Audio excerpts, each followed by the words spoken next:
Okay, this is the Accurite exterior thermometer display inside my house.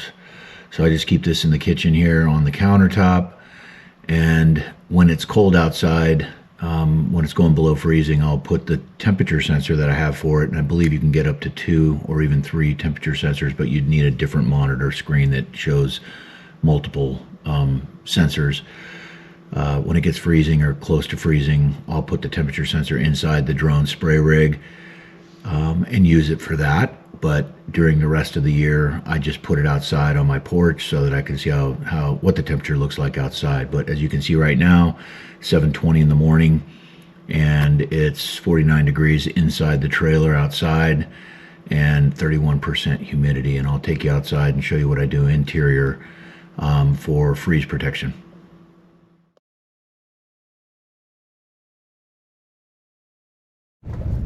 Okay, I installed an exterior outlet 20 amp weatherproof box here that I keep this 10 gauge or 10 AUG or whatever they call it. I'm not an electrician, but pretty heavy duty extension cord, and I have 100 feet, and I have it running out, and then it goes up into the front of the trailer, which provides power. Kind of like shore power is the best way I could describe it. These two boxes here are for my generator, 2 generators to be hooked into that power the drone chargers. But this orange cord here, and I secure this better in transit, but this orange cord here is 100 feet long.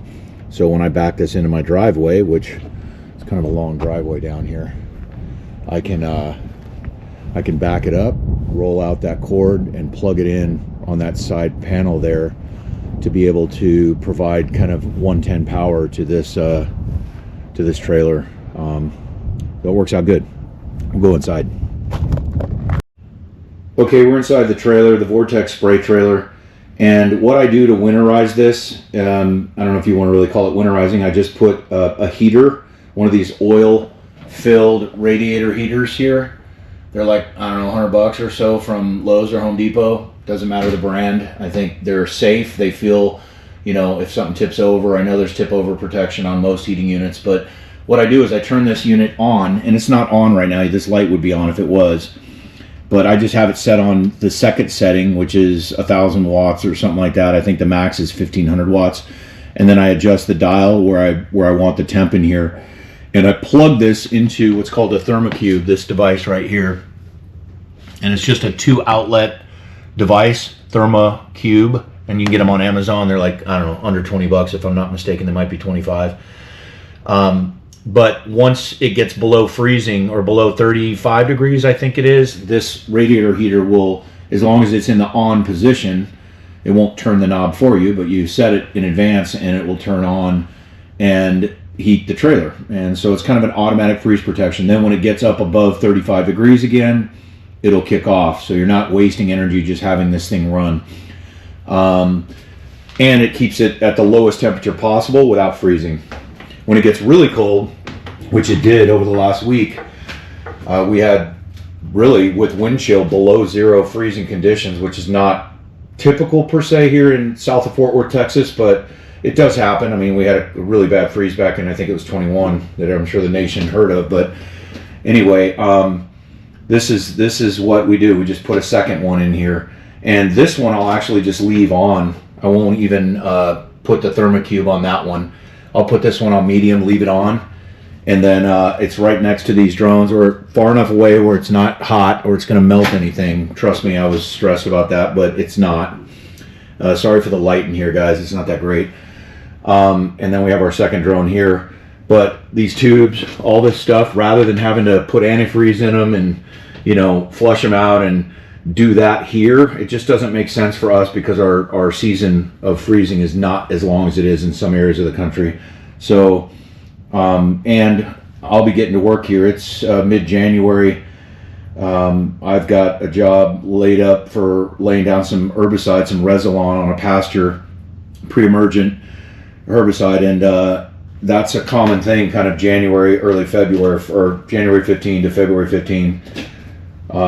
So I don't want to be all having to flush out all that coolant out of all of our plumbing in order to go do work. So for me, this works. For people that have longer freezing periods, I would probably recommend just going the, putting the radiator coolant in here to flush it out like they show you. I think that's a great method for you that have a month or 2 or 3 of downtime in the winter. We've drained all of our tanks. All the valves are open, all of them. And just to ensure, but there's no water at all in any of these tanks. So last tip, I would also, if your trailer like ours has these vents, there's one here in the front and there's one in the very back opposite corner. I just taped those up. There was quite a bit of air draft coming through there, and obviously that was killing the efficiency of these heaters. So I pulled also all the batteries inside. I think I looked up the specs on storage for these batteries, and you can get down pretty low. But if for whatever reason power was out and I didn't know it, I do have a backup generator. But if power was out and I was not able to provide heat with these radiators, I think, I just wanted to be safe. So I pulled all the batteries in my garage, which is much warmer than out here if it were to get freezing. Anyway, that's it, guys. Vortex Advantage Ag, my tip of the day. Thank you.